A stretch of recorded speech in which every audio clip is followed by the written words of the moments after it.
Hi, welcome back and thanks for staying still live on Breakfast Live. Today is Friday, the sporty edition. My name is Dennis Osagyemfiah, and I told you about who I have here before we went on break. But let's get a conversation cracking, shall we? And we start with some news from the Ghana Football Association. There was mixed news for me. I described it as a mixed news, good and bad, because it wasn't good taking the Football Association to court, but the good news is that the court has thrown Gold's, application for injunction on the Ghana Premier League away, and that's the conversation we're going to have here as to whether who is causing, all the delay and all the drag back for Ghana football, because it was picking momentum, week 3 gathering momentum, and all of a sudden we dropped the momentum. You need to re-energize and find a new strategy to get the momentum back. But gentlemen, let's start the conversation this way. The Ghana Football Association finally getting the good news they wanted. But let's start from this way. Ash Gold, what is it that they want? Were they treated fairly before everything at all? Allegation of match fixing, you are banned and you take the Football Association to court. Were they treated fairly before we even talk about the return of the league? Have they been treated fairly? Let me start with Fred. Good morning to our cherished listeners. Dennis, you would agree that we're enjoying the football. Personally, I was really enjoying it. We had the flashy game before the break. That was Hassan Kotoko at Baba Yara Sports Stadium, a lovely late equalizer that got most fans worried. Then the sacking of Coach Buedu, all these things were, prior to that, we're hearing the rumors of the coach being sacked. Then football has to go on hot. And some of us didn't like it because Ghana sports is always about football. And when you have your Premier League being in suspension, it affects other leagues you play. It affects the national teams, be it under 17 or under 20, because these are the boys that go in there. Now, for Ash Gold's case, before they went to court, there was a hearing. Some people were called, they gave out their statements before the GFA pronounced their judgments. Now, these judgments came in at a time where the league was in section. That is last season's league. So before the season ended last week, we knew Ashanti Gold would drop down to Division 1. And they didn't sound well to some of us by the timing of it. So I felt that Division they looked to Division 2. Yeah. So they look at the timing of it. We didn't go well with them because they didn't make the league extra competitive prior to the end of the last season. Now, when you hurt 18 teams, then one person has to take it to court while the entire whole league was in hurt. It kills the morale, it kills the vim, it kills what we tend to love. And it puts a lot of employment on halt. Because those who, the traders, those that have invested, the corporate bodies, and even the fans, look, it carries down. Despite the economic hardship, it is football that unites all of us. So when you bring all these towns, it's take the whole Ghana down. And for me, I respect the law. The law has taken it out and says that Ash Gold have been fined 20,000. Football continues, and that is it. There's a proverb in my language that says that money ya fa le dragbe. Football people run football, and football people will be the same people to either bring it down or raise it up. Fred has assessed, I like the assessment is made on the impact of this case on the Football Association, on the stakeholders, on clubs, even the clubs themselves, corporate body and all of that, and told us about the Ash Gold case. But let's look at this one.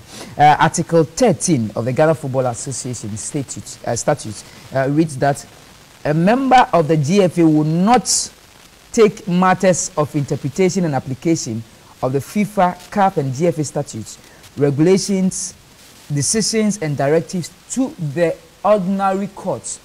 The emphasis on the ordinary court, unless the FIFA statutes or regulations, CAF statutes or the GFA regulations or binding national law provide for a stipulate recourse to ordinary courts. And it is clear here. So when you read on further, it says that the GFA has the power to take out any member of the association that defiles this law. Now, we have a precedent with 13 cities, if you remember, 2020. Yes. And Congress also accepted the executive committee's decision. Can the GFA bite in this one. Now we realize that ASGO have no case, they've delayed us, they've taken football matters to ordinary court, which shouldn't be so, because there are a lot of adjudicatory bodies within the football settings, and they did not exhaust all, because they could have gone as high as CAS, Court of Arbitration for Sport. Yes. They decided to take us to the ordinary court, Sure. where we could be delayed and all of that. You cannot predict the process in the ordinary court. But can the GFA have the power to bite in this instance? It's ASGO, mind you, Salim. Because the laws are for me, from the beginning, this is a very dicey or delicate issue.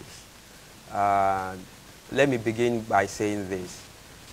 In Ghana football, we have some teams that we term as top flight teams in the Premier League. It happens all over in the Ghana world. League. Yes. So last I was mentioning, when you go to the Bundesliga, you have teams like Bayern Munich, you have teams like Dortmund, you have teams like Eintracht Frankfurt, you have teams like, before you have teams like Stuttgart and the rest, Bochum and the rest, and then Mönchengladbach and the rest. They are the top-notch teams in the Bundesliga. You come to Serie A, the same thing. You have Fiorentina, AC Milan, Inter Milan, and Lazio and the rest. You go to the Premiership, you have Liverpool, you have Manchester, you have Chelsea. For Chelsea, even it was Africa, recently that they popped into the top 10. You go to Egypt, you have yes, so we have teams.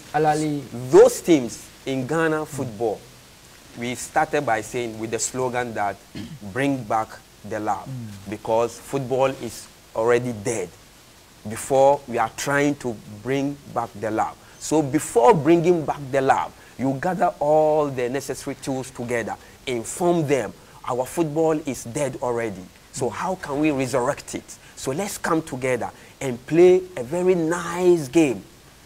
There shouldn't be some kind of fixed matches or bribery, corruption here and there. Let them know when you step into it, we'll take you out.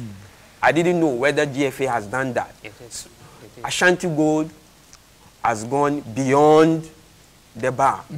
We all saw the match that brought the issue. We know there are fixed matches, but this one is too an eyesore, because they kick the ball. There you could see the goalkeeper giving to his own goalpost. So nobody would accept this. Nobody would accept. So for me, GFA should stand up and do the justice to it. But Fred, can it happen? We've had instances in other parts of the world. Juventus, they were relegated. Juventus, Juventus were punished. Yeah. Rangers have been relegated. They were punished because of what? Because of fixed matches, of course. So for fixed matches, we can never do away with it. Sometimes you go to the stadium, you could see. Somebody was telling me, 2 players can play fixed matches. You just tell the striker, you tell the defender, just behave. There are so many ways of killing cats, but the way ASGO did it is really an eyesore. But Fred, still, I come back to it.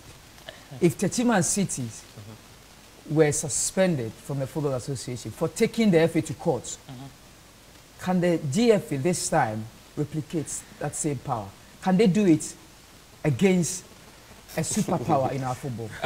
I get the angle you're coming from. But Dennis, what I would like us to look at is the way forward. Look. So this is a way forward. Look, I wouldn't. No, so that let me make a point. I guess so that in the future, nobody would try to take us to court and delay us again. Look, for now, I don't know what ASGO's steps would be. But I'm sure ASGO would fold up and go back to Division 2, continue their games. And GFA will focus on promoting Ghana football. But the point is, do you know that the substantive case has not been heard? So it was a court injunction, the injunction alone. That's what I'm saying. Yes. So once that is in section, I'm not expecting GFA to have another counter. I would love GFA should focus that this weekend and beyond. Wait till the final verdict comes out. Then what? Then if they feel like, look, Ash could have done it's so not about much. what they feel. I mean, this is what we the do law, when we are they should facing follow the law. with the law. I think If the law says kick them out, go ahead and kick them out. If the law says no, then leave them where they are. Then they should struggle and come back to the league again. That's why I'm saying that currently the entire case is in court. So why don't we wait till the case is settled? So after the case is settled, what do we do? Then if you have other further actions you want to take, you can proceed with that. But can they? The question is, can they? If they want to, it is in their hands. When it's not you say about, they no, want if we, if no, we they sit here, can. if They we sit here, can. we say yes, they can, and they don't do it. What next? With what the law tells them. Exactly. So they can do it because they have the veto power to do whatever they want to do. We can say they should go ahead and do it. But if they tend not to do it, what do we do? And so if they don't do it, that is how come we will come to this stage the following year. Every year, we will have to be taking our football matters to the ordinary court. For that one, let me let you know, for that one, we can never do away with it. It will be happening. It will be happening. Our laws are not working. Anytime. You don't hear about the EPL. Sorry to use this excuse. I know that the gap is so wide that you cannot compare. Yeah. But you don't hear this in the EPL, that a club in the EPL will take the EPL to court. Because of what? Because they are doing their things properly. Because they're following their own processes. But here we don't do things like that. The statutes are being followed. Yes. And so why can't we follow our statutes if we don't have that? Because they know that in the wisdom of those who made these statutes, they know that for the ordinary court, the processes are too long and you cannot control the ordinary court processes. That is why even FIFA frowns on it.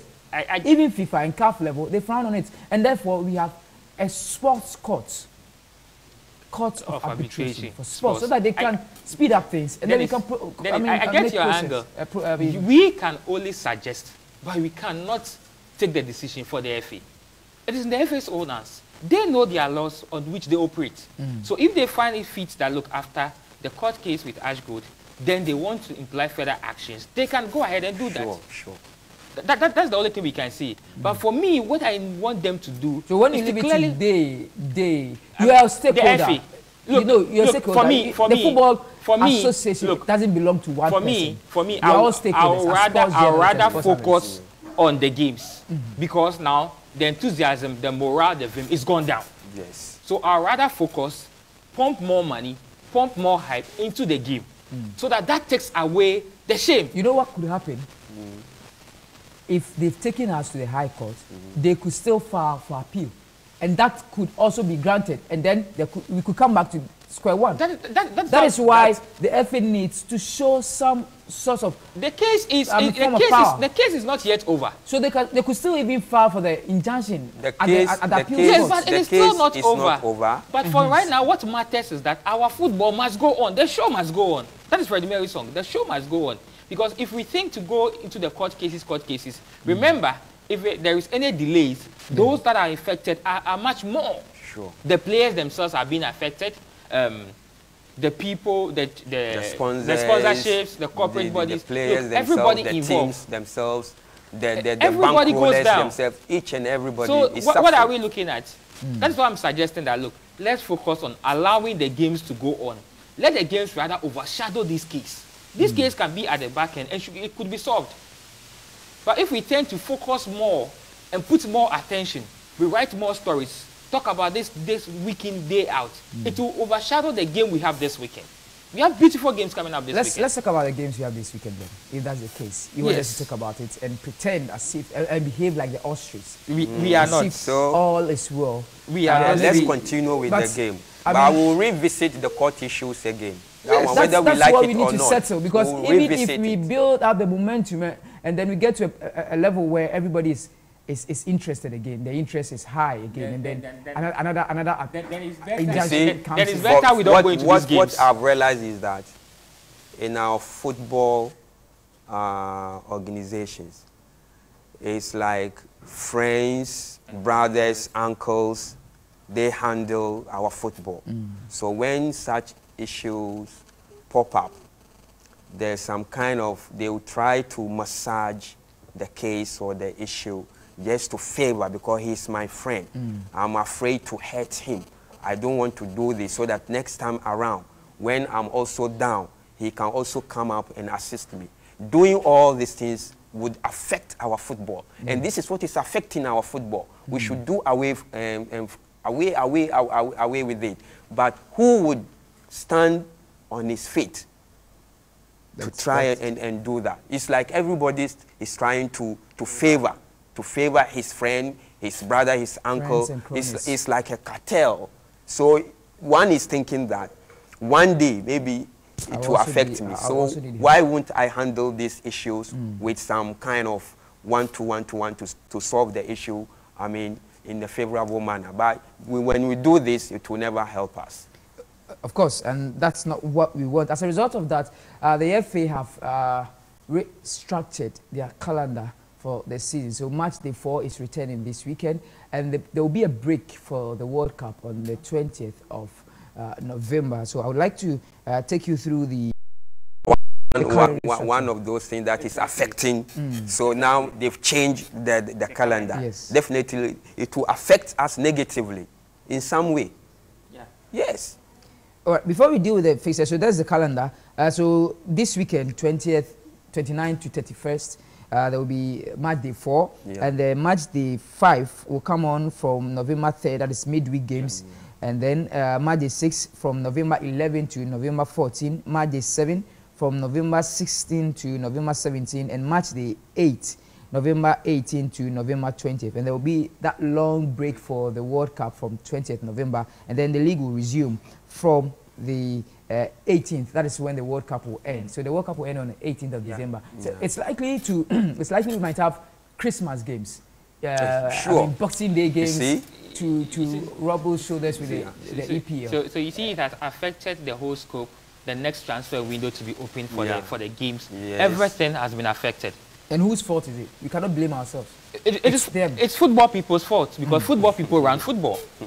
That is it. Football people run football. Now let's go through the fixtures, and then we can talk about the Champions League and all of that. So top liners, of course, we'll talk about the derby. So the fixtures on your screen there. Hartlepool, Dibiani Gold Stars, Dreams FC will play Accra Lions on Sunday. Hartlepool's game is tomorrow 3 p.m. at Accra Sports Stadium. I'm sure that will be my first game of the season. I mean, I'm a fourth. Far ahead of you. I'm far ahead of you.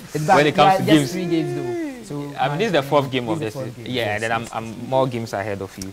Betem United, Kotoko Royals, Sunday at 3 p.m. at Betem. In Swatreman will also welcome Karela in Swatre at 3 p.m. on Sunday. Mediama SC Diana Stars, 3 p.m. on Sunday. Samatex at the Akon Park in Takwa will play Great Olympics on Monday at 3 p.m. Tamale City and Real Tamale United also on Monday at 3 p.m. And then on Monday, 6 p.m., the Ashanti region there, Kim Faisal and Kumasi Asante Kotoko. Hartlepool have not had a good season in the league. It reflected in the CAF games. Yeah. Kotoko also have had a topsy-turvy kind of season. I don't know, after the attention has been taken off the CAF duties, now maybe they'll have full focus on local champions on the league.